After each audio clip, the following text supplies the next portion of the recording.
तो रेज सब जुडाइस सेक्शन 10 और res judicata section 11 civil procedure code क्या है। कानून में इसके लिए जो लफ्ज़ इस्तेमाल है उसको हम स्टे ऑफ द सूट ही कहते हैं। एग्जाम्पल दे देता हूँ, शुफे के ज़रिए चैलेंज करते हैं और आप उस पर शुफा करते हैं, तो इसमें ये कंपल्शन नहीं है कि कौन सा केस पहले है या कौन सा केस बाद का दायर करदा है। तो ये था स्टे ऑफ द सूट के खिलाफ अपील ना हुई हो और उसका टाइम याद निकल जाए।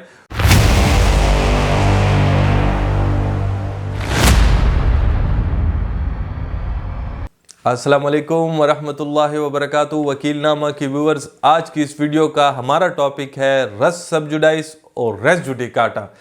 तो रेस सब जुडाइस सेक्शन 10 और res judicata section 11 civil procedure code क्या है।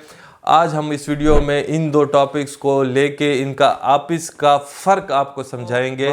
तो चलो शुरू करते हैं बगैर कोई वक्त ज़ाया किए। लेकिन अगर आप इस चैनल पर नए हैं तो नीचे दिए गए सुर्ख बटन को प्रेस ज़रूर करें, साथ में बेल आइकन को ज़रूर प्रेस करें ताकि आइंदा आने वाली वीडियोस की नोटिफिकेशन आपके पास आ सके।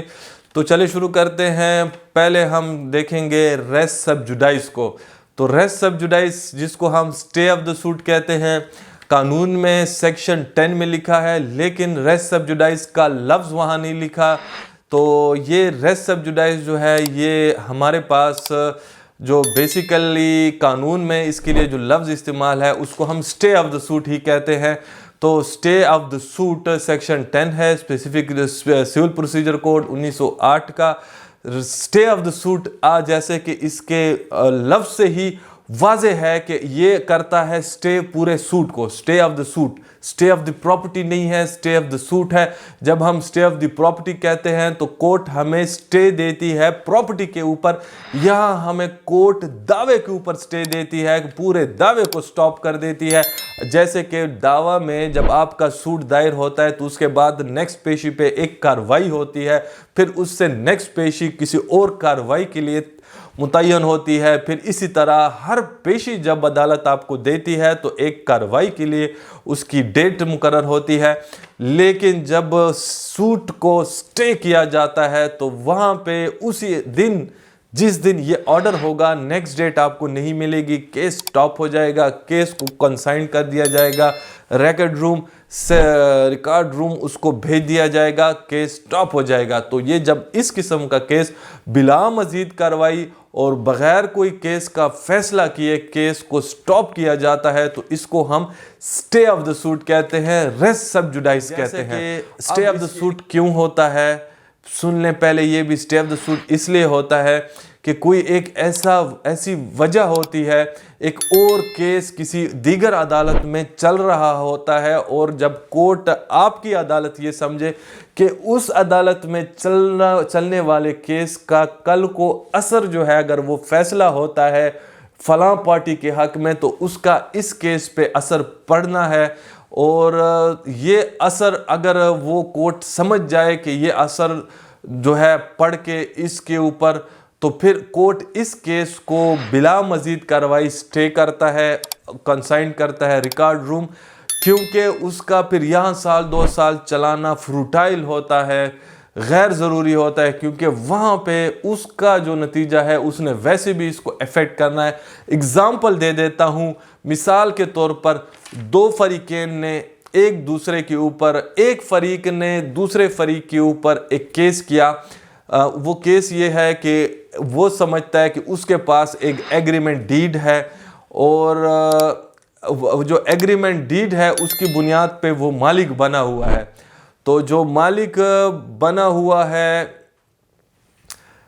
इसकी एक मिसाल में आप इसकी मैं मिसाल आपको दे देता हूं कि आपने एक शख्स ने इसकी एक मिसाल मैं आपको दे देता हूं कि एक शख्स ने एक प्रॉपर्टी जो है वो ख़रीदी है एक स्टाम्प पेपर की रूह से, एक एग्रीमेंट की रूह से, या एक इंतकाल की रूह से, या रजिस्टर्ड डीड के रूह से एक प्रॉपर्टी वो उसने ख़रीदी है। लेकिन आपको पता चलता है कि फ़लाँ शख्स ने मेरे साथ जो प्रॉपर्टी है उसको ख़रीद लिया है और इस प्रॉपर्टी पर तो मेरा हक शुफा बनता है, मैंने तो इस पे शुफा करना था।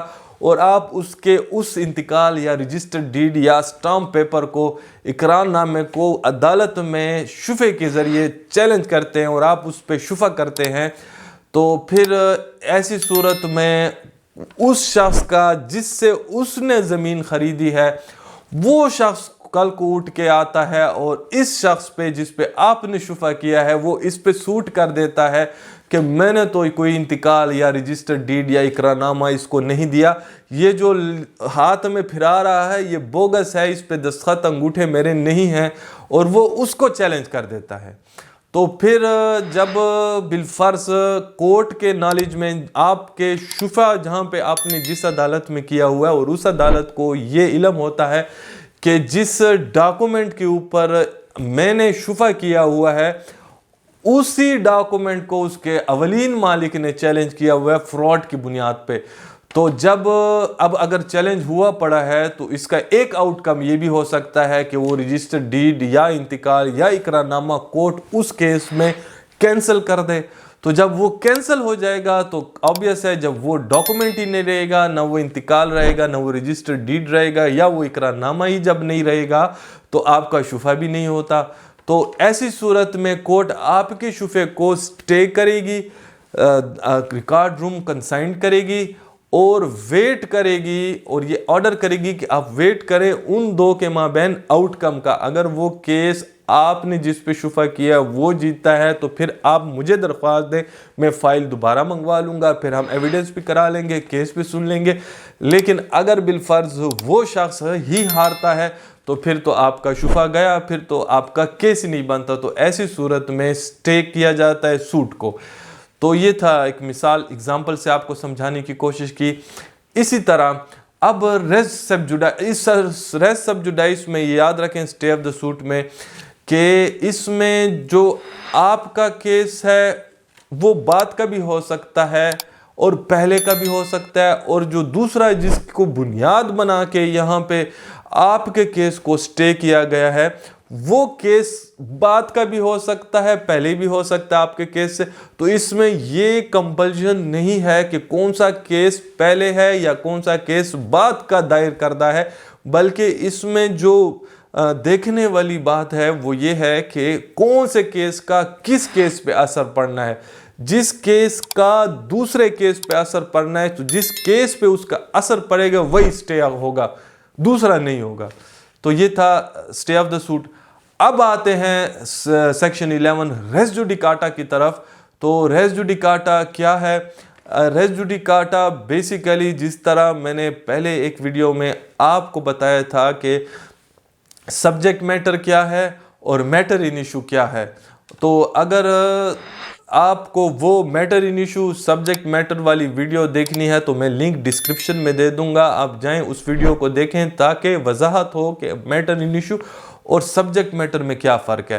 तो फिर अब रेस जुडिकाटा की तरफ आते हैं कि अगर बिलफर्ज दो फरीकैन के माबैन एक ही प्रॉपर्टी को लेके एक तनाज़ा चलता है और वो तनाज़ा फाइनली डिसाइड होता है, और फाइनली डिसाइड होने के बाद अगर बिलफर्ज कोई पार्टी उसके खिलाफ अपील करती है तो फिर वो भी डिसाइड हो जाए, फिर अपील के ऊपर भी कहीं किसी कोर्ट में वो चला जाए और फिर उससे भी ऊपर चला जाए, यानी कि जब वो पार्टी आगे मजीद न जाए, चाहे वो ट्रायल कोर्ट पहली स्टेज में अपील ही ना करें और उसकी अपील 30 डेज से टाइम बार्ड हो जाए, या वो अपील दर करके किसी स्टेज पे supreme court, high court, session कहीं पे जाके उसके बाद मजीद प्रोसीडिंग न करे, या मुकम्मल प्रोसीडिंग सुप्रीम कोर्ट तक करके हार जाए, तो ऐसी सूरत में वो दो पार्टीज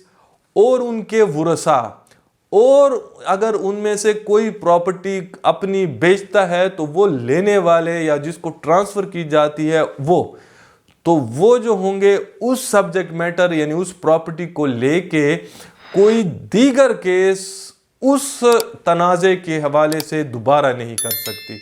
एक तनाज़ा यानी मैटर इन इशू इनके माबैन उसी प्रॉपर्टी के हवाले से फाइनली डिसाइड हो गया है, तो अब उन पार्टीज के माबैन या उनके वरसा के माबैन या उनके वेंडिस के माबैन या उनकी उन्होंने जिनको ट्रांसफ़र किया होगा उसी प्रॉपर्टी के हवाले से वही तनाज़ा दोबारा डिस्प्यूट नहीं हो सकता और उसको अदालत में वापस नहीं लेके आ सकते किसी सेपरेट सूट के हवाले से, कि अगर एक दफ़ा वो पहले ही राउंड ऑफ लिटिगेशन में फाइनल हो चुका हो। तो फाइनल का लफ्ज़ ये है कि जिसके खिलाफ या अपील हो चुकी हो और फर्दर अपीलें ना हुई हों, या उसके खिलाफ अपील ना हुई हो और उसका टाइम याद निकल जाए, तो वो चीज़ फाइनल हो जाती है। तो जब फाइनल हो जाए तो उस वजह तनाज़ा उस प्रॉपर्टी के हवाले से दोबारा आप वही वजह तनाज़ा जो है अदालत में नहीं लेके आ सकते, ना आप लेके आ सकते, ना आपके वरसा लेके आ सकते हो, ना किसी को जो ट्रांसफ़र आपने अगर की हो प्रॉपर्टी तो वो लेके आ सकता है। तो इसको हम कहते हैं रेस जुडिकाटा। ये सेक्शन 11 सिविल प्रोसीजर कोड 1908 का सेक्शन है।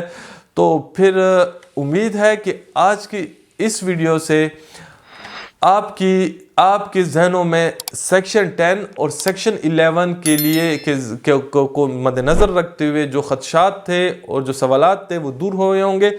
एक बात याद रखें, इसके सेक्शन 10 के लिए वो जो सूट जिसकी को बुनियाद बना के जो आपके दावे को स्टे किया जा रहा है, वो वाला केस जो है उसका फाइनल डिसाइड होना ज़रूरी नहीं है। वो अभी ताहाल चल भी रहा हो, कोई इशू नहीं, आपका केस स्टे हो सकता है। लेकिन रेस जुडिकाटा के लिए वो जो साबका केस होगा उसका मस्ट है कि वो फाइनली डिसाइड हुआ पड़ा हो। तो ये फ़र्क था res stay of the suit section 10 और रेस जुडिकाटा सेक्शन 11 का। तो उम्मीद है कि आज की इस वीडियो से दोनों टॉपिक्स आपके जहन में क्लियर हुए होंगे। अगर आज की वीडियो आपको पसंद आई है तो नीचे दिए गए सुर्ख बटन को प्रेस करें, चैनल को सब्सक्राइब करें, साथ में बेल आइकन को ज़रूर प्रेस करें, आप वीडियो को लाइक करें, अपना कोई इंटरेस्ट का टॉपिक शेयर करें जिस पे आप समझते हैं कि वीडियो बनानी चाहिए, तो इंशाल्लाह आपके लिए हम वो वीडियो बनाएंगे और अपलोड करेंगे। आज के लिए इतना ही, इजाज़त चाहते हैं। अल्लाह हाफिज़। पाकिस्तान जिंदाबाद।